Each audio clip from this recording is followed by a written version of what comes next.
Welcome, everyone. We are back for another One Great Work Warrior round table discussion. And this episode's topic is a good one. It is hopium. And this is going to be a great discussion. I'm looking forward to hearing what all the Warriors got to say. And I'm also looking forward to, I think the chat should be full with this discussion because I think we've all had experience with hopium and are seeing it before our very eyes. And this topic was brought to the surface from Jim. So I'm going to start and pass it over to you, Jim, because this was the thing that you wanted to discuss, and it's a good one.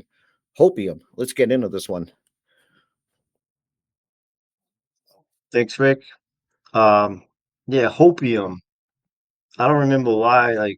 I guess at the time, a month or so, a few weeks back, it was really, I was stuck on it, getting frustrated with it. But Hopium is like, if anyone doesn't know, I've heard that term. It's like, it's like being addicted to hope. Like when you combine opium and hope, it's like, um, and we talk about that a lot, where people don't take action.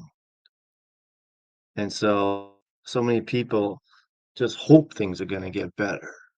And there's a lot of things out there, a lot of tricks being played on people to, just do nothing and hope that the saviors are coming, right? So when I think about hope, I remember back into when Barack Obama was running for president, and that was a big part of his campaign, his slogan, what is that, propaganda and all that. Um, and it's just hope. But I for me, I always talk about permaculture, and it's been a big part of my life. And if I look at that from like where I started with it back in like 2013 or so, I was like looking at that as hope, like back in those days, over 10 years ago. I was still in that um hopium thinking like this can change the world. Like permaculture gives us hope. So you could Google permaculture. Permaculture gives us hope, and there's a whole bunch of stuff on there. Permaculture is gonna it gives us hope for a brand new way of living and Earth. And a lot of people get stuck on that, and I was for a long time. Um, not realizing that it's more of we got to focus on the consciousness and the root cause of um the problem. So um that's a big one. And I see that still to this day. People like pointing to permaculture is going to save us. Um, Another quick story. I like that guy John Trudell, and he brought up the story of Pandora's box, and I think most people know that story. And how when she's told not to open up the box, and it's like similar to Adam and Eve, where it's like in case it's like um, making the woman the villain, right? And destroy making the world an evil place for all of humanity. But that's another story. But she opens the box and all the evils come out. And he tells a story. I think he gets it wrong because he says hope comes out at the end. Hope comes out, and I think in the story, she shuts the box and hope there's still hope inside the box. But either way you look at it, hope was in the box of evil, and you know, so depends on how you look at the story. But a lot of people want to say like hope is good, but if you really think about it, according to Pandora's box, that old story, hope is in the box of evil. So hope is evil because it creates people to be in inaction, inactive. Um, if you're just sitting around hoping, you're not doing anything. right? I'm sure you guys are gonna get into so many other things, like when it comes to what you vote and you hope that the presidents or the political leaders are gonna fix things, or QAnon's a big one. Trust the plan, and then you got the uh the channelers and all that, like people listen to all that new age stuff, and the blue avians and the aliens are coming and they're gonna fix it. And then of course, I'll leave it with this, the one that I've heard my whole entire life, the second coming of Christ, right? So everyone's just living with that hope that these saviors are gonna fix everything instead of taking responsibility for themselves. So that's what we're trying to get at. We're saying hope, being addicted to that hope, it's like evil because you ain't doing shit to fix the problem. So I'll pass it over to Derek. Wait, hold on. I'm gonna do this first because you're covering part of what I was gonna say. So I'm gonna take the Oh, reins, sure. and it's only fitting because I was gonna talk about some of those same things, and that way people can kind of follow, and then and there's no disconnect. So I'm going to take the reins on this one because I want to bring more clarity to some of the things how you just said. And sadly, because people can't focus, if there was someone to talk, like in between, and they'll be done forgot, what you said. So to kind of piggyback on what you were saying, because you brought up Pandora's box, let's first distinguish that hope and hopium are not the same thing, and not one of the two are good or evil. So let's define what hope is. Hope is to have trust, desire, or confidence, or to wish. So hope is just like a natural, like human quality. It's not, good or bad. It can be used as a means of, of inspiration and to, to challenge yourself to want to do better. And when you have hopium, then how like Jim said, you have hope and opium. Well, opium is an addictive, narcotic that comes from the poppy plant. You extract the poppy juice, and if you want to, look at what opium has done, then go and look at what the East India Company and what that did at that time when opium was being spread and being used and sold. Of course you had like the royal family and like and the Queen of England and all them stuff, who was important, all the opium man, and it just devastated areas like China and certain parts of Asia. But when you combine those two, like Jim said, is if you ever seen that episode of South Park where I think the people go to California and then like and they're in like their rich area, and then people get high off their own farts. That's kind of like what hopium is. It's like people get high off their own bullshit, and like they get stuck in their own belief bubble that it's almost like an hell addiction, and they don't want to get out of it. And anything that's outside of that bubble, they feel as though, well, they don't have to worry about it, or they don't have to do anything because that hopium is their drug of security. That hopium is that drug of safety. That hopium is that blanket of comfort that they can pull over their eyes and cover their ears and cover their mouth to where, like Jim said, they don't have to do anything. So hopium is the attachments to unrealistic expectations, beliefs, or wishful thinking, leading to a false sense of hope. And that's why I say hopium and hope are not the same thing, because hopium is the false sense of hope. And at the root of hopium is really nothing more but fear. So Jim brought up Pandora's box, which there's actually a history and a backstory, which in order to understand Pandora's box, you have to understand the story of Prometheus. Because what Prometheus did in the myth is he stole the fire from the gods.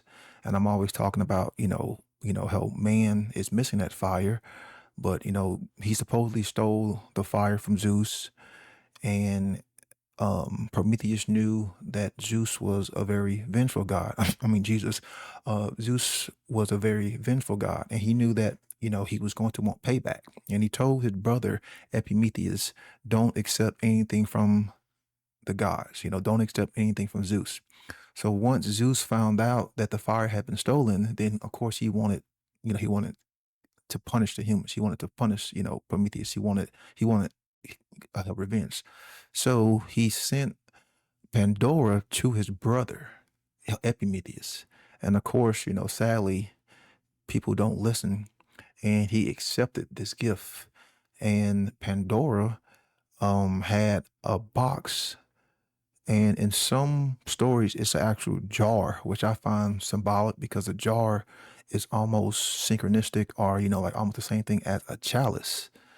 So she has a box, she has a jar that contains all of the evils inside of it.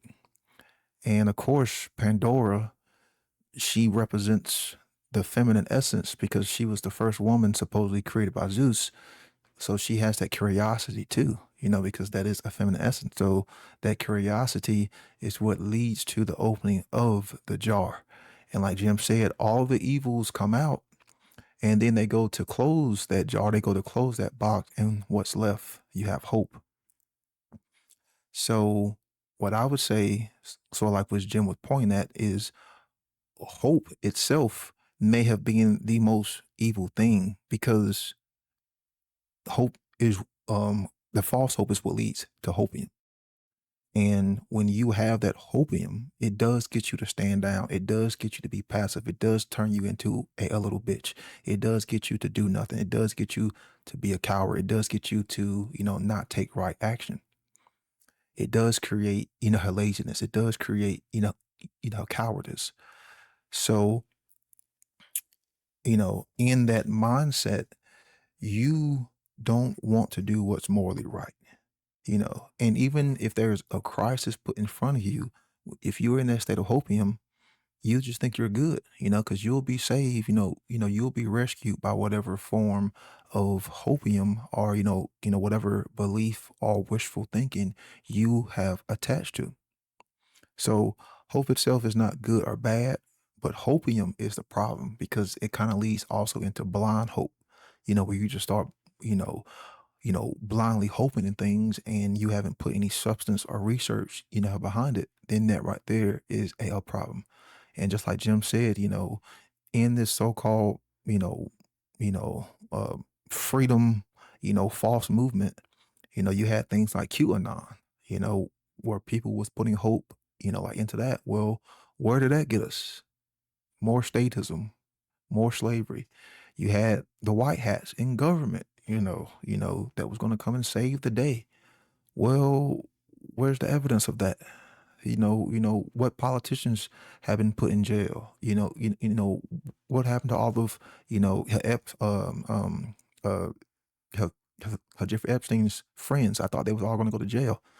And then you also had the whole alien disclosure. How are we gonna get disclosure and we have immoral people who are over all of that information? Immoral people aren't going to release the truth. Moral people are going to release the truth. Then of course you have the religious saviors, which that has been one of the main generators of false hope and hopium, for for ages. Then you have the extraterrestrial saviors, like the Blue Pleiadians, the Ashtar Command or whatever, fleet, is coming to save humanity from itself, which ain't gonna, it ain't gonna never happen. Then you have the technological saviors, like a lot of people think AI is gonna save humanity. Why? I have no idea. But like I said, hopium gets you doped up on your own bullshit, creating a passive, unaggressive little bitch. Because that's really what it does. It turns you into a little punk bitch who will literally do nothing when there is evil in front of you, when there is moral atrocities in front of you, because you will stand down because you're good. And you don't want to get your hands dirty.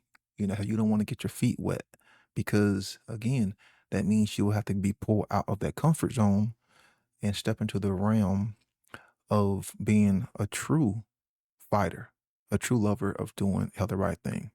So hopium is a drug for cowards. It is the drug for cowards because it's really nothing more than fear at the end of the day. Because if you're not willing to step in that means of the unknown, you know, if you're not willing to step in that means of change, then you're still in fear. And, and like I said, fear is the main driver of hopium. And you just want that safety comfort blanket to pull over your eyes and say everything's going to be safe. So, all right, hell, Derek, you can take the reins. And I'm gonna yank the blanket from Linus, right? As we spoke about in Chris Nelson's last segment, which correlates so much, and I kind of gave a shout out to y'all as I'm about to slap a mosquito if need be. But yeah, the last one it was titled like "Stop Dreaming, Stop Lying to Yourself."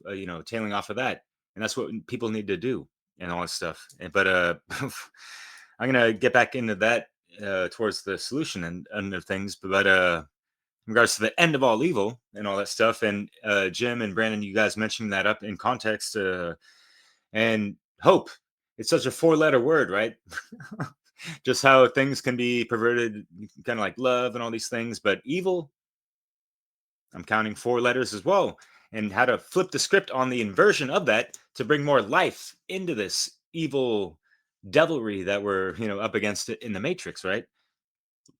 Evil, live, right? Yeah, the inverse of that word. So we have to uphold, as Brendan says, like they're just words, right? And some of the tools that we use are just that, and they could be used for good or bad, right? So we need to use them properly, have the right, understanding, grammar, application,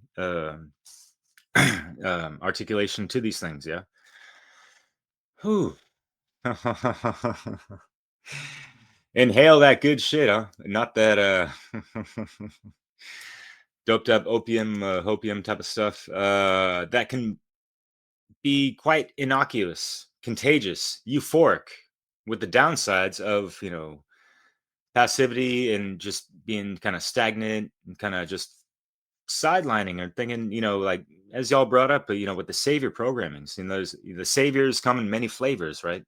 And y'all mentioned the things, the Dalians, the damn aliens, and the Galactic Federation of False Fucking Light, and whatever the fuck, and yeah, the QAnon, what it really doing on, and whatever kind of political spectrum of any nation. I know things get spoken about a little bit, Americentrically, obviously, because it's quite the geopolitical powerhouse around the whole world, right?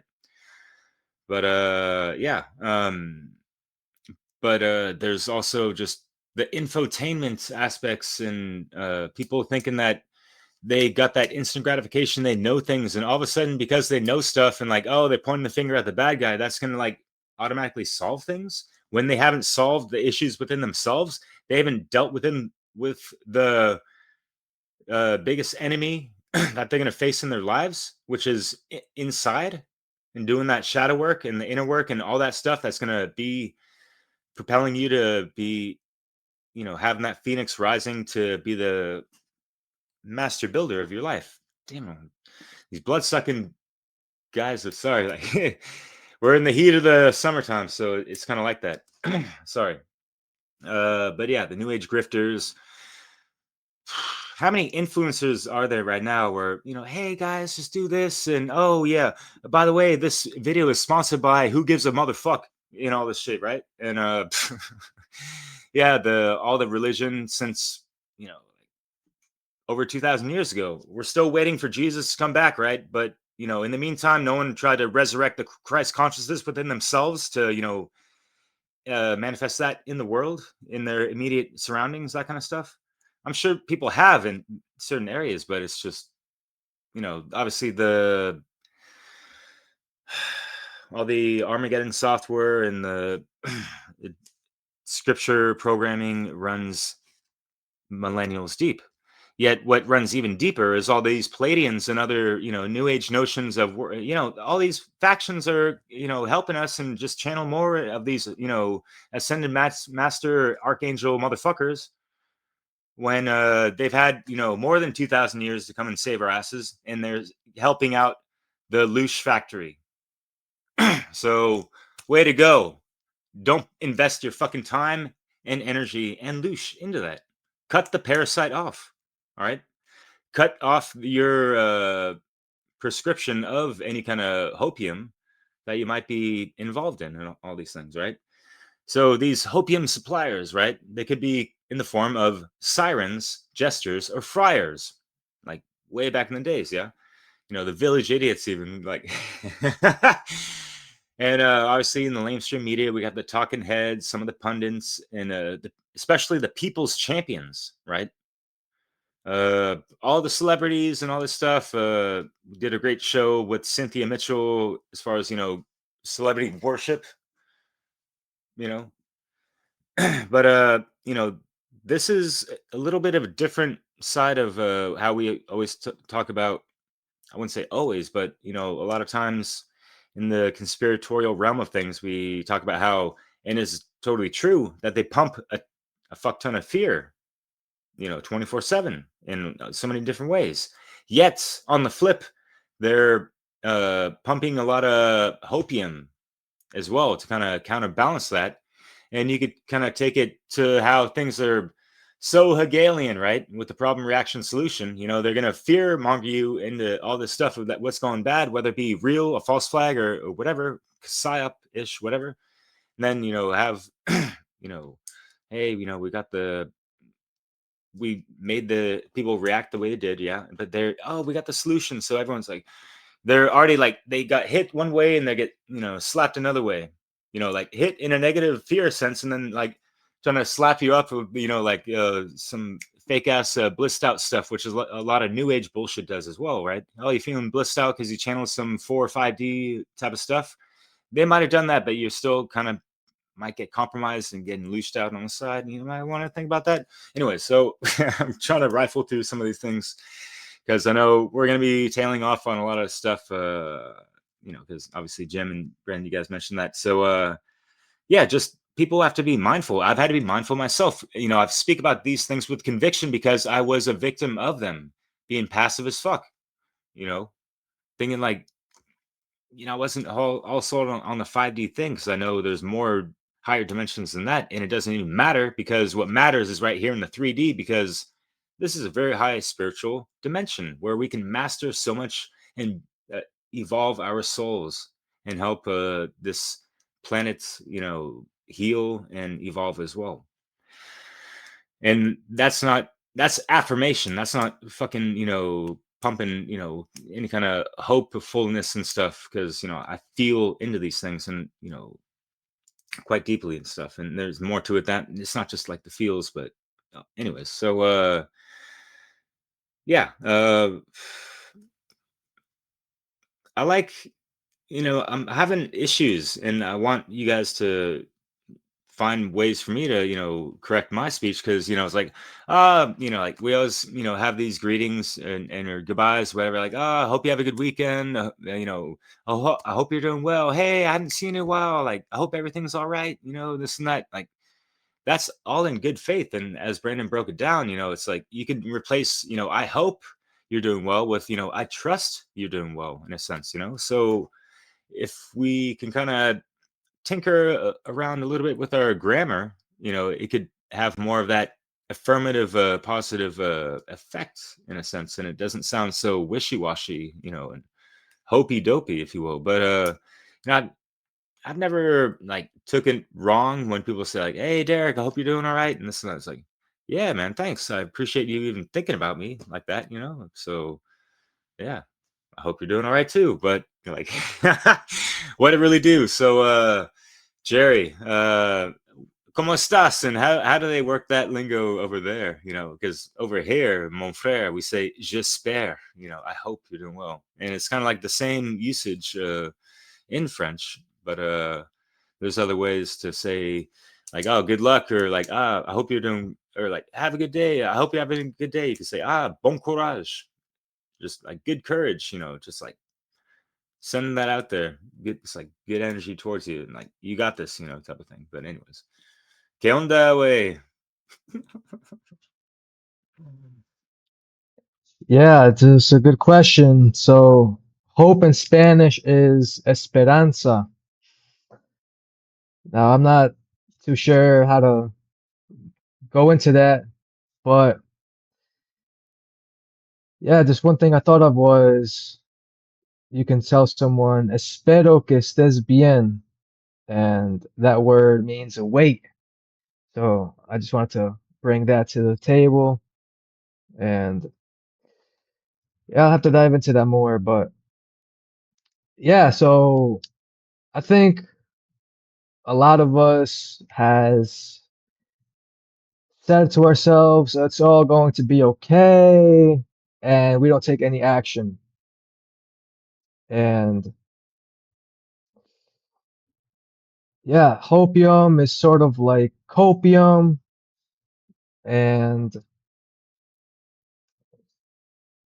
yeah, here's a good quote by Vince Lombardi, which I think is fitting. It's hope is not a strategy. So if you want to be successful, we want to have a strategy in place, and just basically just having no strategy is wishy-washy. It's not going to get us to the goal line, basically. And yeah, hopium feeds on your comfort and avoidance. So I think it's just a cycle with your subconscious. You're going to be comfortable and it keeps repeating itself, sort of like a habit. And you're going to avoid doing the hard work because you're hoping that everything's going to be okay. It reminded me of somewhat like a prophecy. Oh yeah, this will happen. Like the future's already predicted.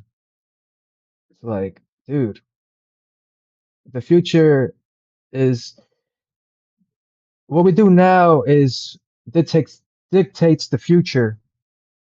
So I don't know, just be alarmed about that. So yeah, Hopium tells you they're going to save us. I mean, you guys already touched on that. Or yeah, it's not that bad, right? I think it's kind of like with the copium. It's like, oh yeah, we're just dealing with it. We're going to accept the consequences and not lift a finger. So yeah, it's basically it's a drug and it disables our responsibility. And that basically it kills urgency. So it's like, oh, why do I have to do this, especially now? Oh, I mean, everything's fine. There's plenty of time to do what's right, but however, time is ticking. You never know what could happen. Uh, freaking exterminate us all. But yeah, I mean, the waiting is, I don't know, they're just waiting for that savior, I suppose, and that's basically terrible. So, just want to point out also, people think, oh yeah, Bitcoin's the solution, and it's not. It's understanding objective morality under natural law. So I'll be going into solutions the next time I go. And yeah, I think I'll leave it there. So what's up, Rick?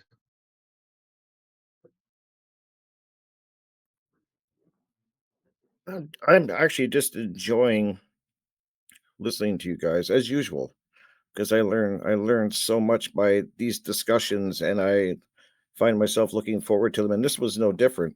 I like this topic. I thought about it, and I think we've all thought about Hopium a lot. And you guys, a lot of the stuff I was going to talk about, you guys kind of already touched on, but I guess I can kind of build upon it in my unique way.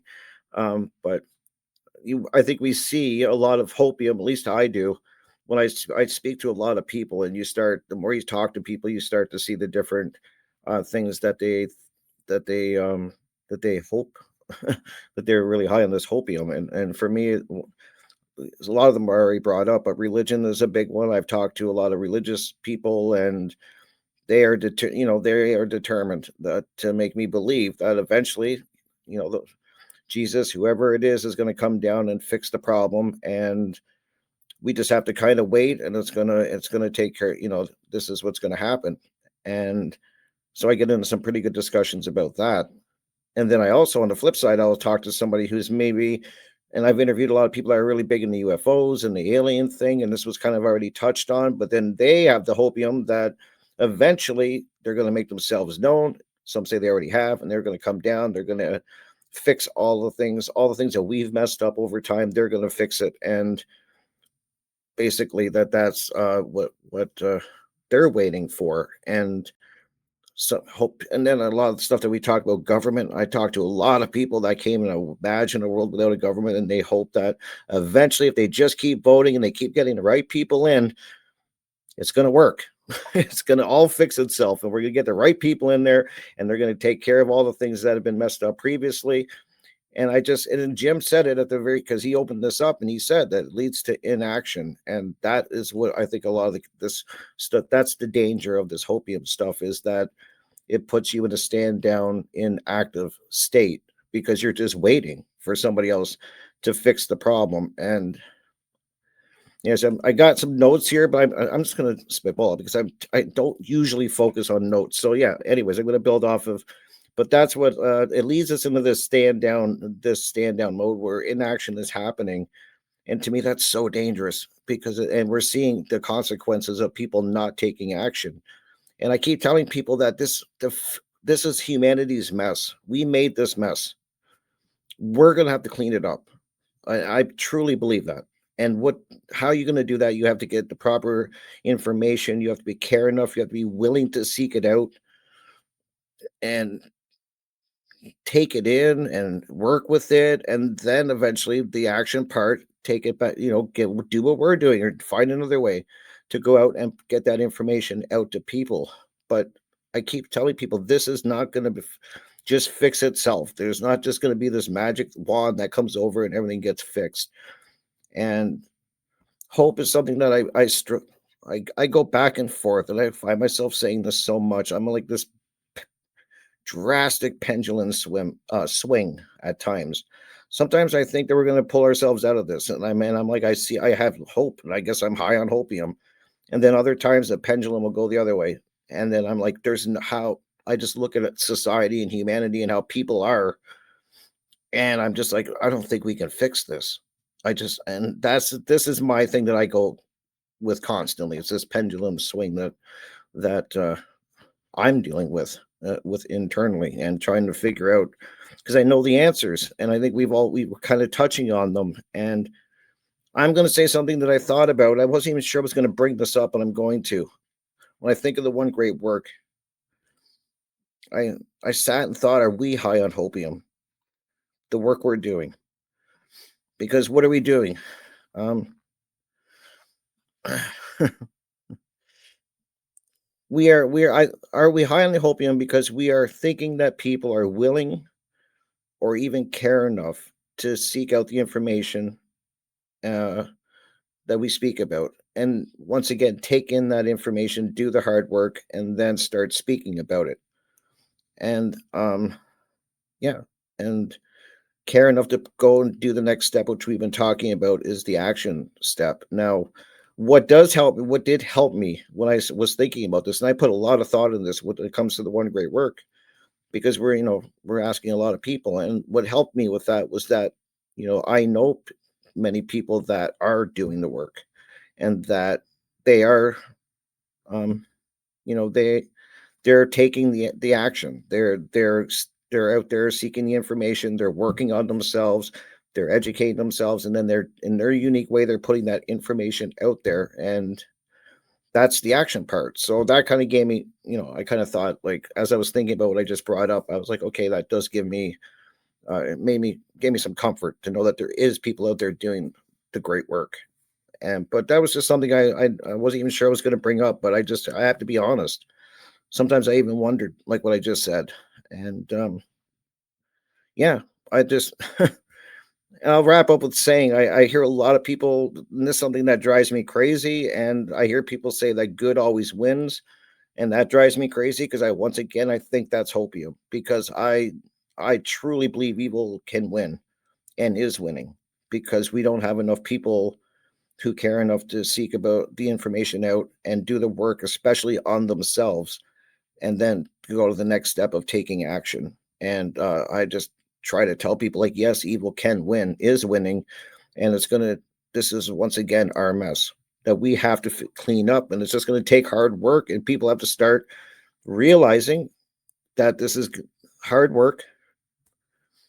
It's going to take care, and it's going to take action, and that's the part I think people don't like is to hear is that they have to work on themselves. I think once again, as I just said, and all of us have, is that people are pointing the fingers outwardly, trying to blame everything else, looking for someone else to fix their problems. This is our mess, and I'll end it with that. And I hope I did a good job. Sorry, guys. Yeah, This don't be is sorry. I just thought about this so much, and Your yeah, work I is struggle. appreciated, Rick. Yeah, and And I'll pass it to you, and Chris. you know what you're saying about the great work, and are we lost in hopium? I like appreciate the humility of that question, but I think a good way to put perspective on that is to ask: is are we doing something particularly for comfort or for our personal self, or not? Because when I think about the efforts I go to do this type of work, it's certainly not for my own comfort.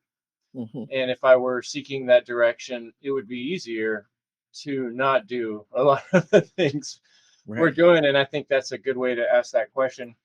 And what Jerry, you were talking about, it's not a strategy to just hope.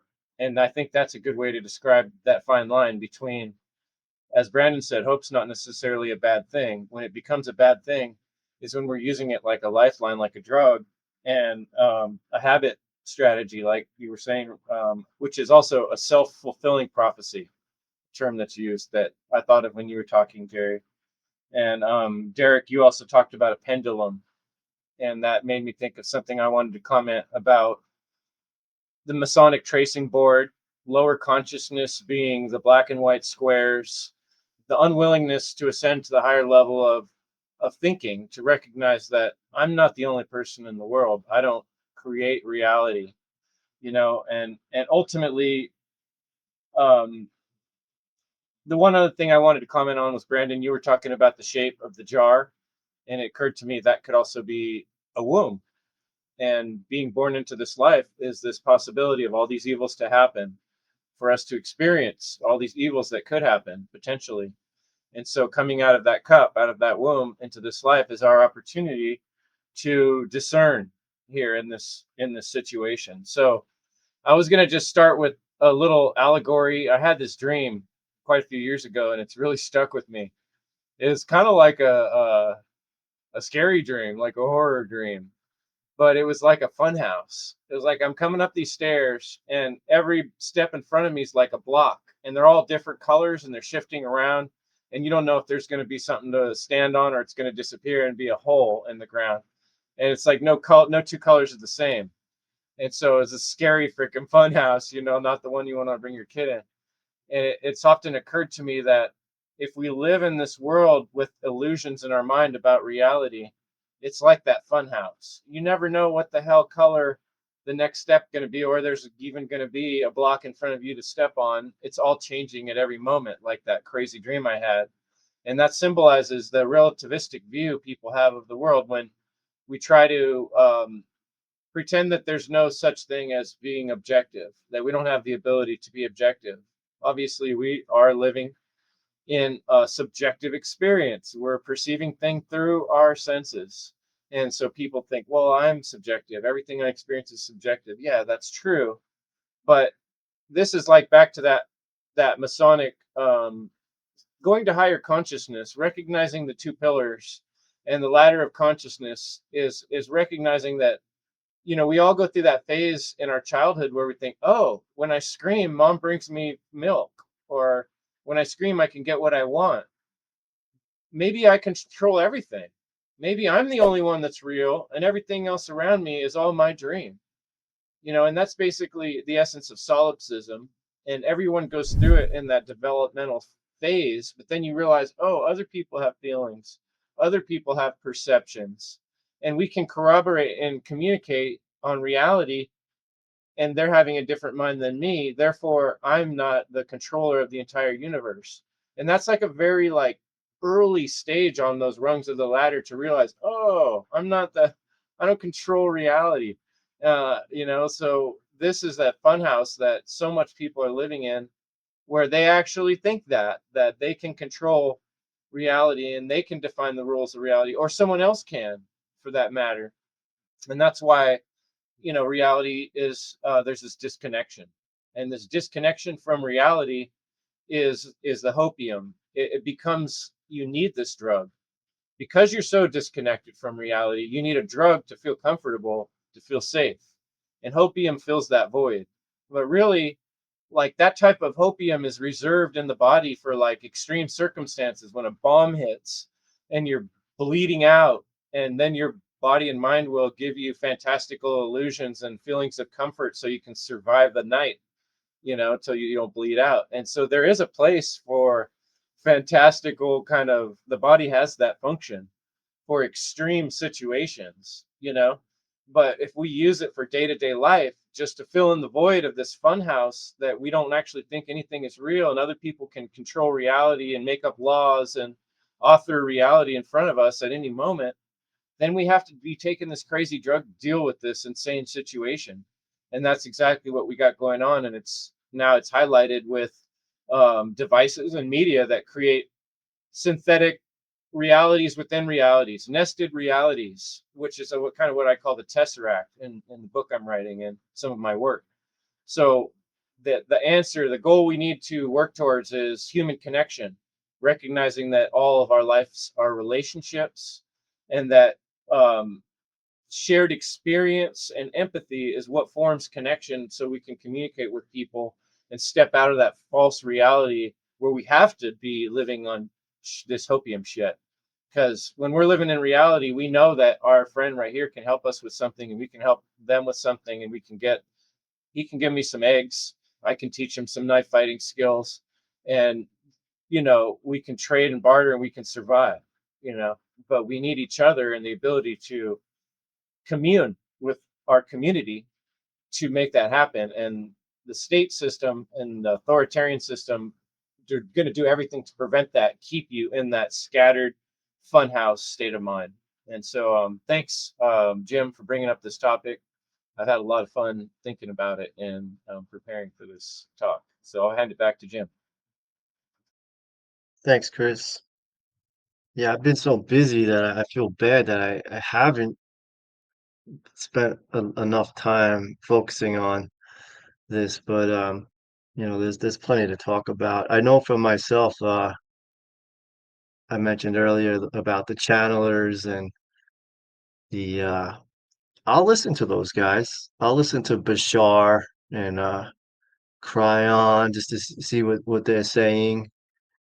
And a lot of times they have a positive message, and they get like millions of views. And um, if you listen to Bashar, he's saying like they're coming soon, like the aliens or whatever, and they won't let the aliens won't let like nuclear bombs go off and all that stuff. So that gives people hope that the aliens are gonna prevent like the World War III from happening. I'm just kind of getting the gist of what they're saying. So um, I just imagine a lot of people are going by that, listening to those channelers and using that as hope that everything's gonna be okay.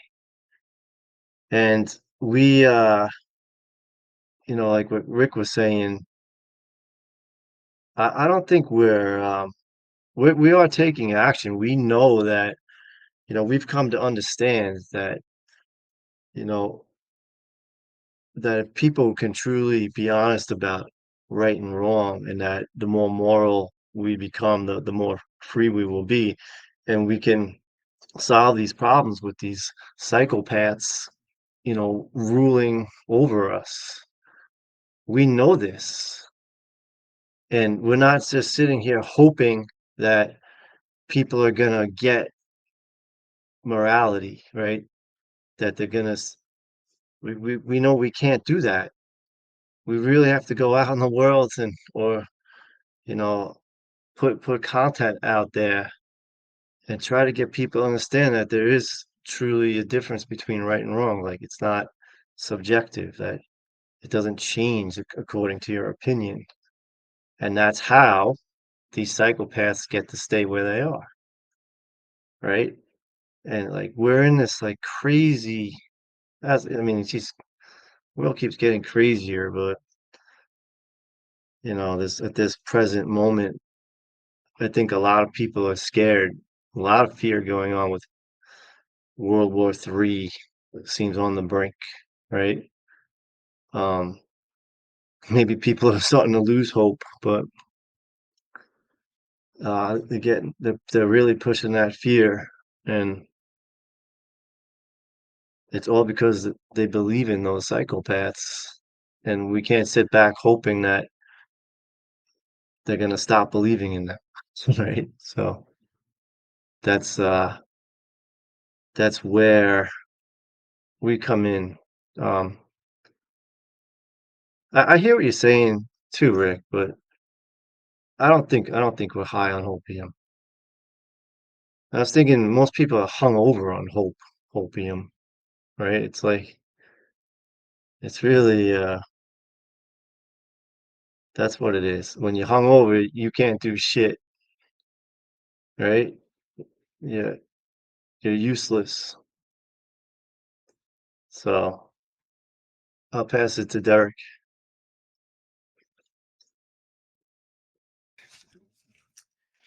If you must. Yeah, thanks. And yeah, to Rick's point, definitely appreciate you bringing that up. And, I've had to check myself over the years as well before, the network was even established, really. Wife abandoned me and just realizing how far our paths kind of strayed and how lacking of a influence of, what I've learned and integrated, into myself that I thought, brushed off and influenced her, and she's nah, not really. So yeah, that was kind of a reality check for me. I kind of mentioned that in Chris Nelson's last episode, so I won't go over much again. But yeah, it made me realize like, wow, like all these years I was, putting out all this cool, truth infused musical tapestries and whatever.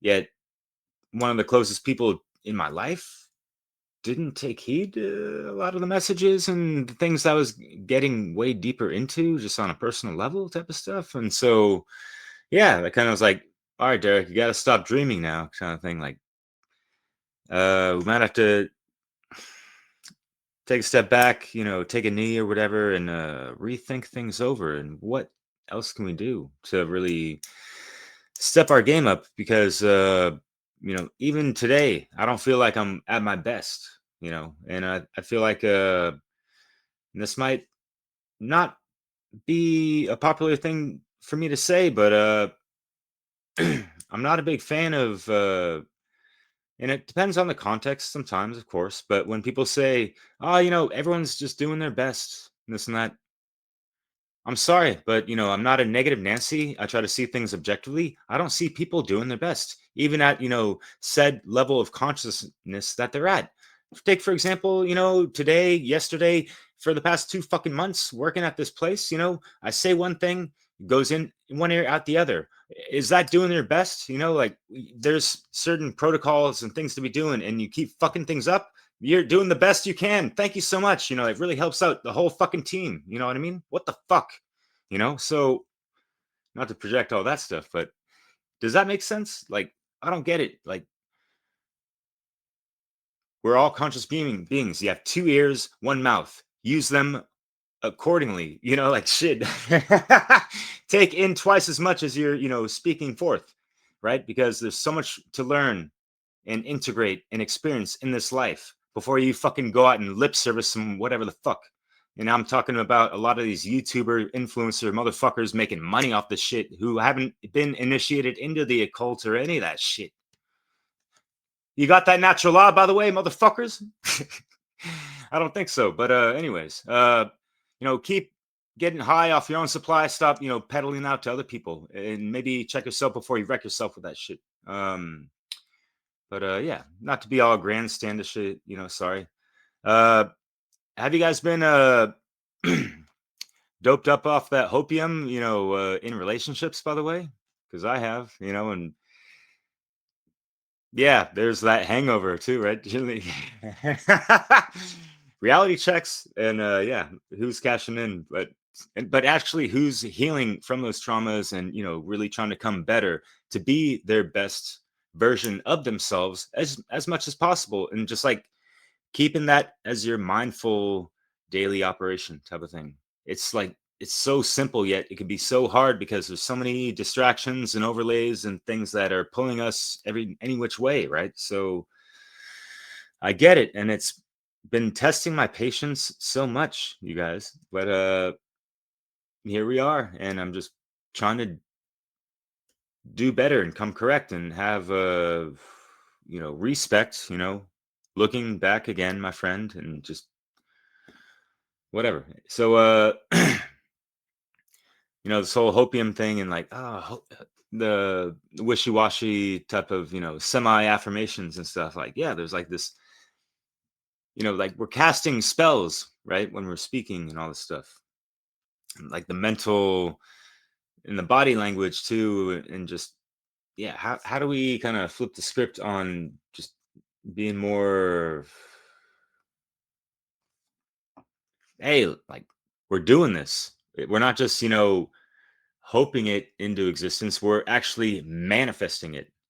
I think there's uh an energetic difference when you're kind of operating from that like extra intentional you know aspect in action as well. So yeah, that's like a common thing. Like things need to be brought forth in action. We learned all these things. Some have gone through the trivium. Like the grammar, and then the understanding of it. How much have you understood? How much have you understood and overstood and all this stuff? Like integrating it in so it's properly used in action in your behavior. That's the proper wisdom, right?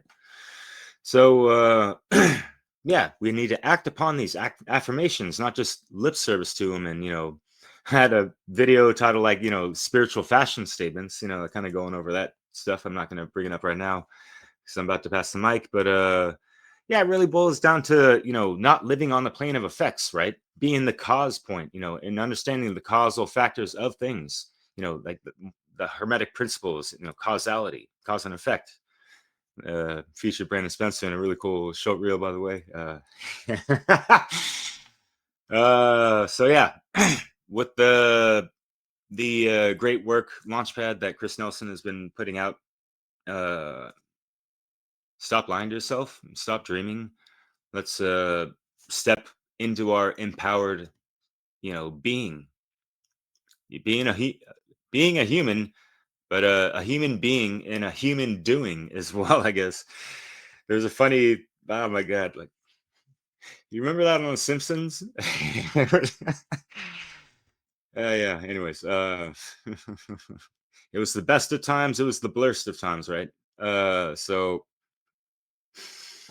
much love, y'all. There's a lot of shit going down in the world, right? We need to buckle up and hold down tight to what is in accordance to natural law, these eternal axioms of truth, moral principles, right? Because we might be tested more than ever before in this lifetime with whatever the fuck. And this is not fear mongering, but like it's not just whatever the fuck happened over the past couple of days with Iran and whatever the fuck, but there's also AI and all these other things. So no doom and gloom, and no like fantasizing that everything's just gonna be okay because some kind of savior-esque type of thing is gonna manifest just like that, right? as we've been saying in our episodes and on the network, a lot of people is like, it takes numbers to do this. So yeah, we just gotta keep steady at it. And yeah, Rick, to your point, I think some people might think that they're doing or having more of an impact than what is actually happening, you know? And I've had to check myself as well. And it's not just about views, like the numbers, but how is the quality of the views? How's the feedback like, and all these things? And I'm looking at my video count and the view count.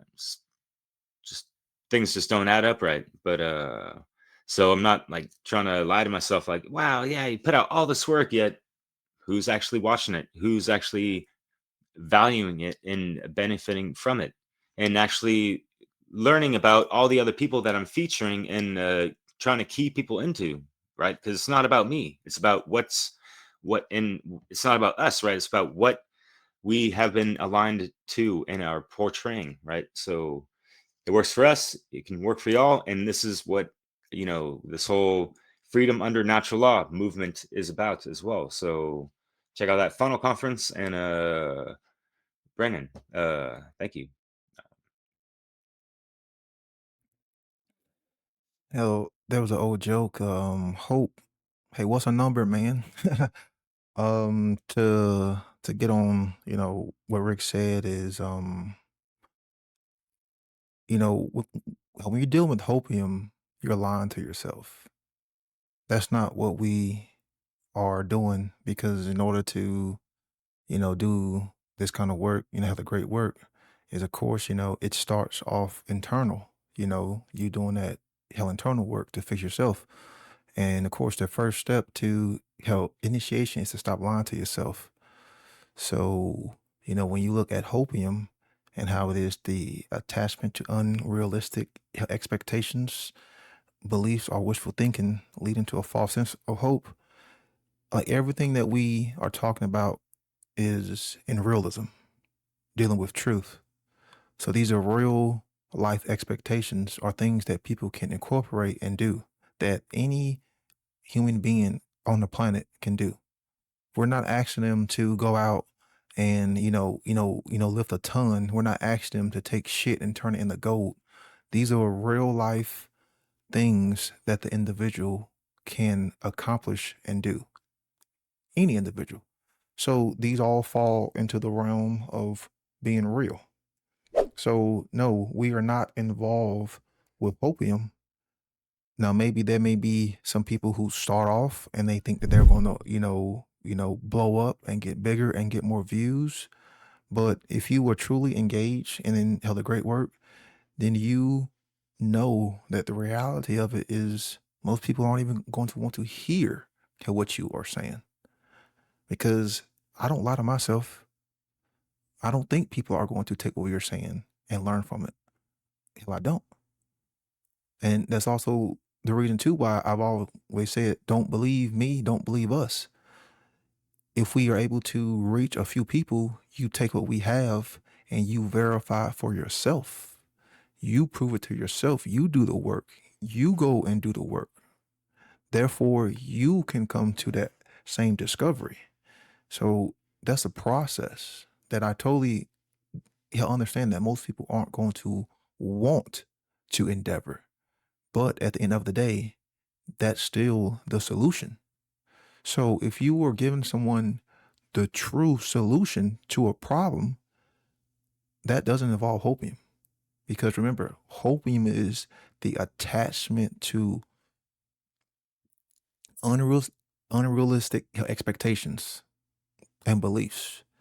And that would also include false solutions. But we aren't giving people false solutions. So yeah, that's the, he'll clear all that up.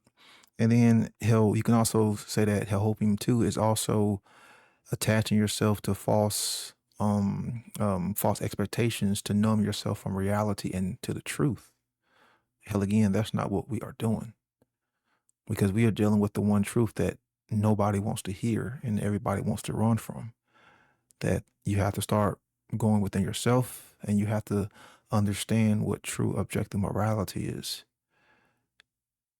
So to get back on the topic of hopium, what has been one of the biggest propagators of hopium? Not hope, but of hopium. One of the biggest generators of hopium. Of course, it would be religion. Religion has been possibly the number one propagator of hopium. And it's been getting people to stand down for ages. It's been getting people to blindly believe for ages. It's been getting people to be cowards for ages. It's been getting people to not take action for ages, for eons. And there's a specific entity within religion, the church, that has been the body of this propagation. So let's look at what the church is, because when you look at the church and what it's done, it literally dumbs people down. It literally dumbs people down. It retards their thinking. It retards their ability to be human, as if, it makes them lesser, because the church is getting you to fall in line. It's getting you to blindly believe and to pretty much, obey and do what they say. But that's not what being a human, it is all about. It's about being able to ask questions and explore and learn. That doesn't involve, the church.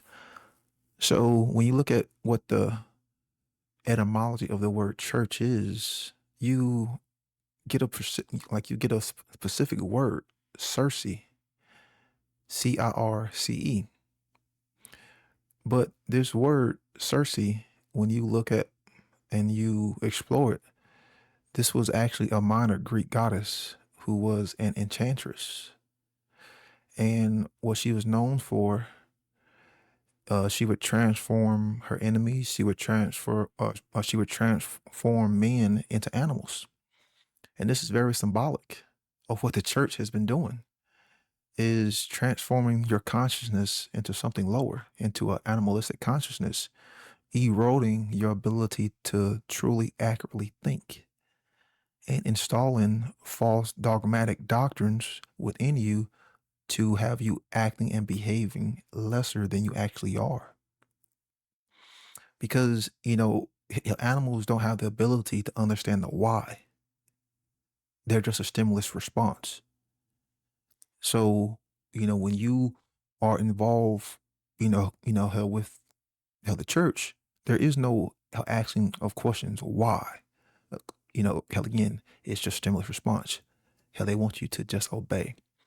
And even when you look at the word Circe, that's actually, that still involves green language. Sir, C, SIR, man, CE, C. So you're talking about the vision of man. So if you're able to control the vision of man, then you can steer it toward something being lesser, lacking clarity, lacking vision, steering it down toward darkness. So the symbolism of turning men into animals is a psychological, mental, emotional, and spiritual form of decay, because that's really what we see. We've seen all the wars. We've seen the rape. We've seen the pedophilia. We've seen all the fighting, all the bickering, all the going back and forth between the church and all of these religions. So we have to ask ourselves, it's like, what is the true purpose of this? And you see the church and religion has done this to members, all over, and it poisons the three expressions of consciousness. It poisons your thoughts, it poisons your emotions, and it poisons your behaviors.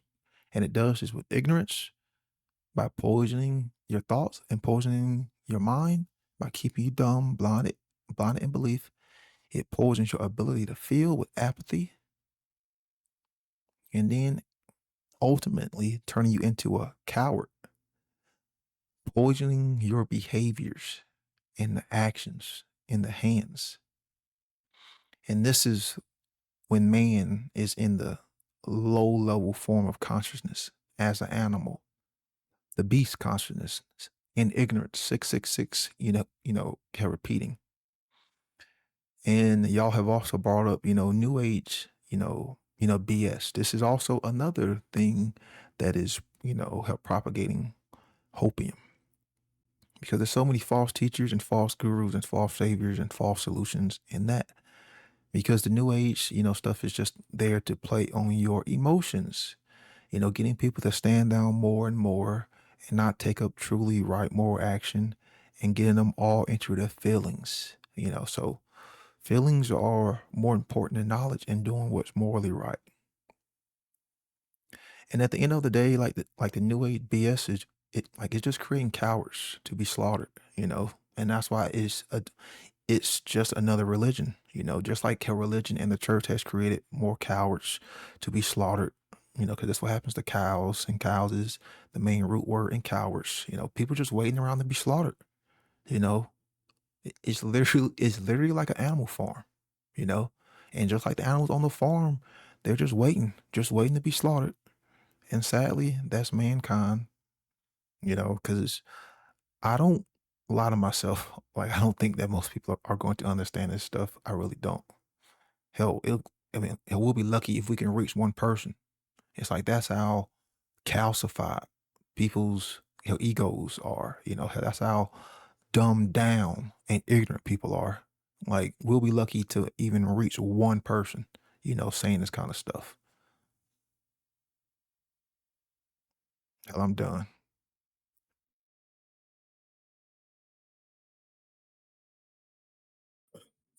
Can I just I'll say it. Do you mind if I go next, guys? Go ahead, Rick. Is that cool? All right, cool. Because Brandon was you guys kind of brought up what I was saying about the doing the great work, and with regards to doing the great work, what I meant, and I could have probably explained it a little better, is that um, as teachers of natural law, are we on Hopium thinking that people even care enough to seek out this information? That was kind of where I was going with that. Like I definitely understand what Brandon just said and everyone else was that's commented on it. I just sometimes wonder if we're on Hopium thinking, as I just said, that anyone even cares enough, is even seeking out this information. I know there are, and I speak to many people that are and that are doing the great work. So that does make me feel really good that it's happening. But it's just something I thought I wouldn't be honest if I didn't bring up uh, the one, doing the great work thing. So that's just one. I just wanted to clarify that because I think that's important. And uh, what I find it like you guys bring up some great points. I just kind of jotted down some notes because Derek, you brought up um, like when it comes to doing the great work. If you look at our subscribers and you look at the views that we're getting, um, they don't lie. Like they just don't lie. Like this content should be getting way, way more views and subscribers than it currently is. This is like the most important information that we're speaking about.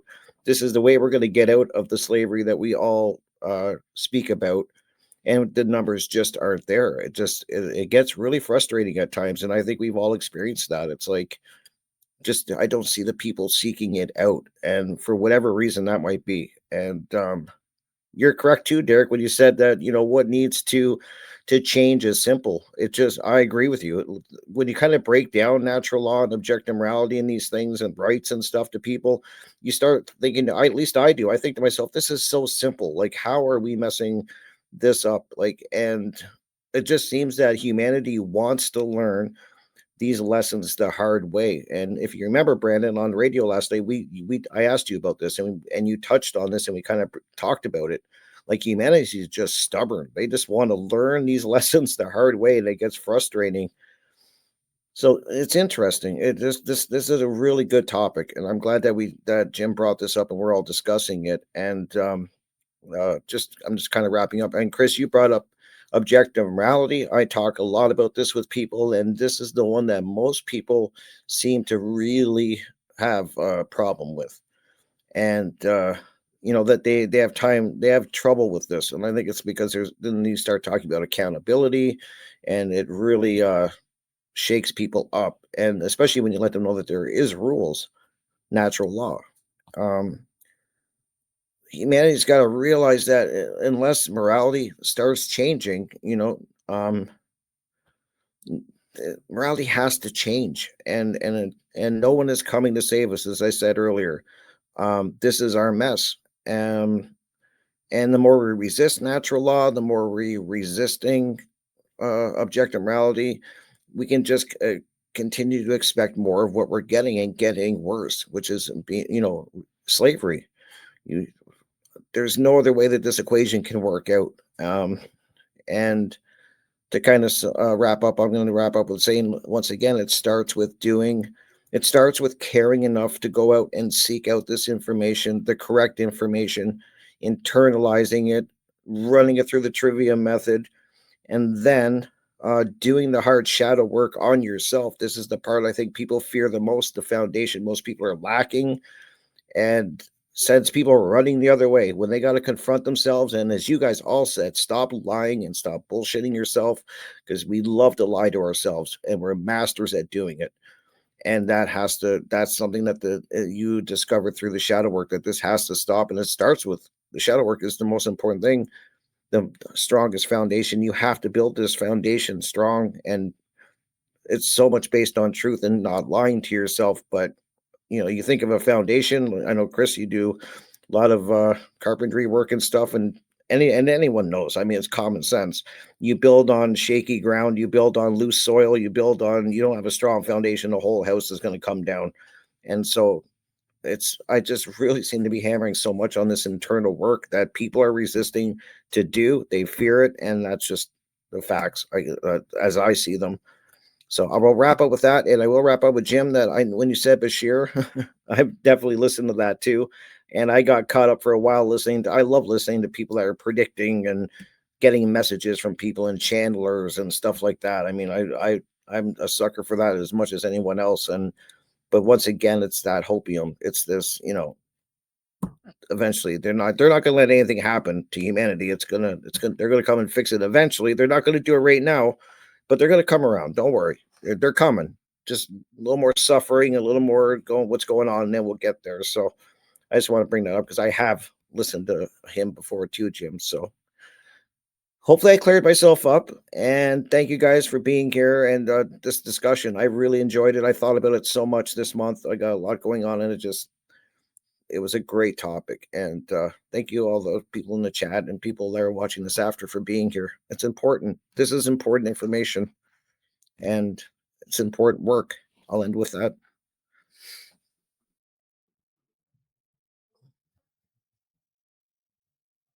Chris, anyone? Jerry, I can take it away real quick. Perfect. There we go. Sure. Okay, so just wanna say another quote real quick. The best way to predict the future is to create it. Kind of like I said last time.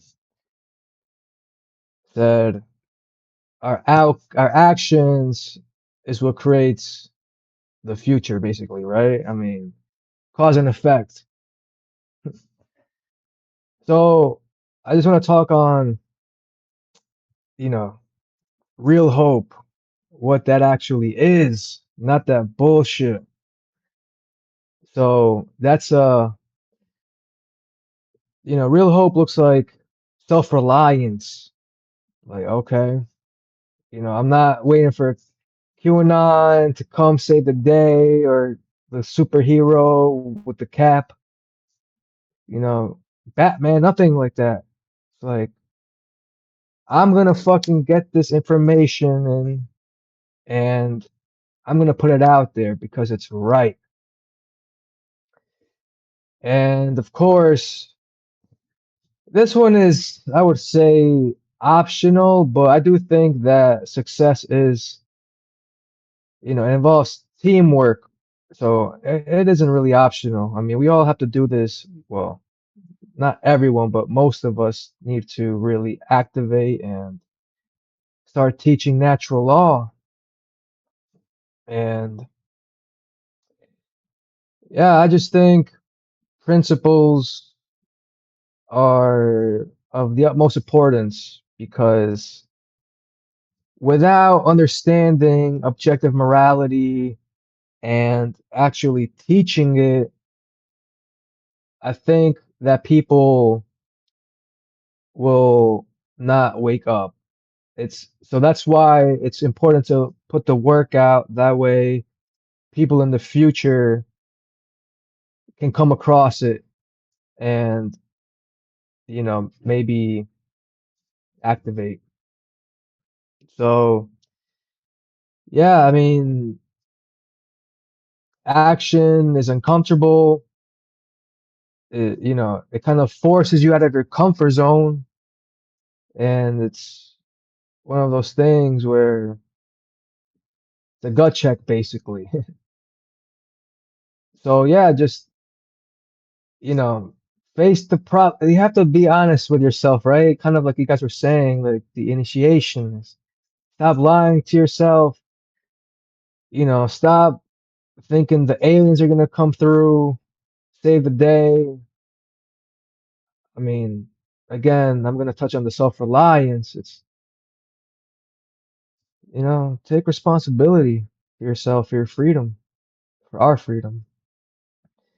And I think this is really important, is to take small consecutive action.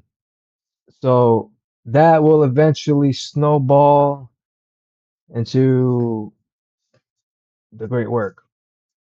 And I really just want to say, you know what, guys, check out Mark Passio's website, whatonearthishappening.com. Check out his work. I think it will really wake you up. So I'll pass it to you, Chris. Thanks, Jerry.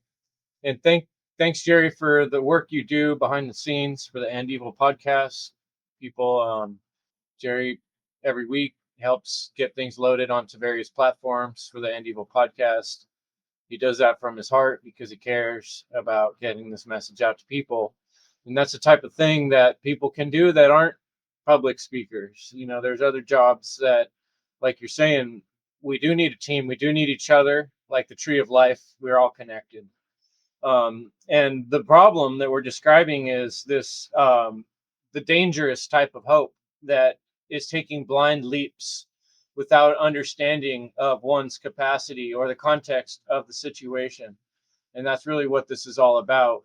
People want to jump to quick conclusions like, well, how are we going to fix the roads? Or, what if somebody invades us? And those questions don't preclude the principles we're talking about, that it's not a good idea to engage your mind in fantasy. And what's called, I looked up some of these terms, psychological term is maladaptive daydreaming. Apparently some people even have this, what they call maladaptive daydreaming, that will blur imagination and reality under stress, right? And in the case of like emotional trauma, like I was describing, maybe a war, maybe some crazy ass explosion or something, people find themselves going into this fantasy worlds and to escape pain, maybe even. And unlike the psychosis version, which also happens, people with maladaptive daydreaming, they know that their fantasies aren't real, but they can't help compulsively using them for relief.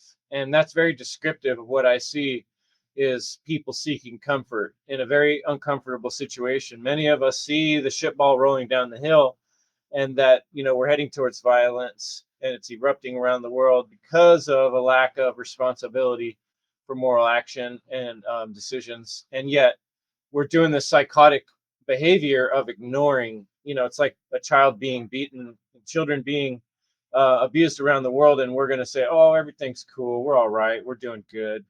That's some pretty shitty behavior, to act like everything's fine when there's millions of humans being traded like cattle on this planet right now. So that's a disconnection from reality that breeds mental instability. And this all got to me thinking about eyesight and how eyesight works. I remember as a kid going to a science biology thing, and they dissected a cow eye. And what's interesting about an eye is that when the image comes into the eye, it's actually flipped over by the brain, completely upside down. I actually heard about a guy who did an experiment where he made upside down glasses and walked around with upside down glasses. And after a week of wearing them, everything flipped. And then when he would take them off, everything would be upside down. And That's I've noticed myself Like if I'm tired, talking about being hungover, Jim, right? Like when I'm exhausted, like I see little floaties. When I turn my head, there's like it takes a little longer for the image to, it's like when your computer's too hot, it's not running as good. So when our bodies run down, when our spirits run down, our brain is filling in the gaps of our perception, and it's trying to make the picture whole. So when we're trying to fill in this reality with our mind, and there's too much being filled in, because we're too lazy and we're too tired and the systems are shut down, we're not giving ourselves the proper energy, then it's all fantasy. As the brain and the mind will do that, it will fill in, and that's dangerous. So we have to be careful that we feed our mind with true human connection, true natural, observing actual nature, and not falling for the horrors of the modern age and being lost in all these magical dreams. Dreaming's not bad by itself. Dreaming is how we work towards better things. So I just wanted to end with a little reading from the book The End of All Evil, because I think it's really where it gets confusing is faith. Faith is something we have in ourselves, and this is something that Jerry was talking about, and I can't remember, someone else was too, but Jeremy Locke says faith is the courage to test ideas for truth. With faith, people discover whether ideas are true or false. With faith, people learn principles. People use faith to take steps in testing principles. We often fail, but we always learn. Imagine walking over a rocky surface. Perhaps you expect that the surface is solid and will not shift. If you expected firm ground but found movement, you may stumble. When the ideas you are testing are wrong, your test will fail. Your intelligence helps you to adjust your thinking to better understand the principles of walking. You learn to control your balance in spite of the difficult terrain. You use faith to test your new understanding, and soon you can traverse successfully and quickly. You are mastering principles.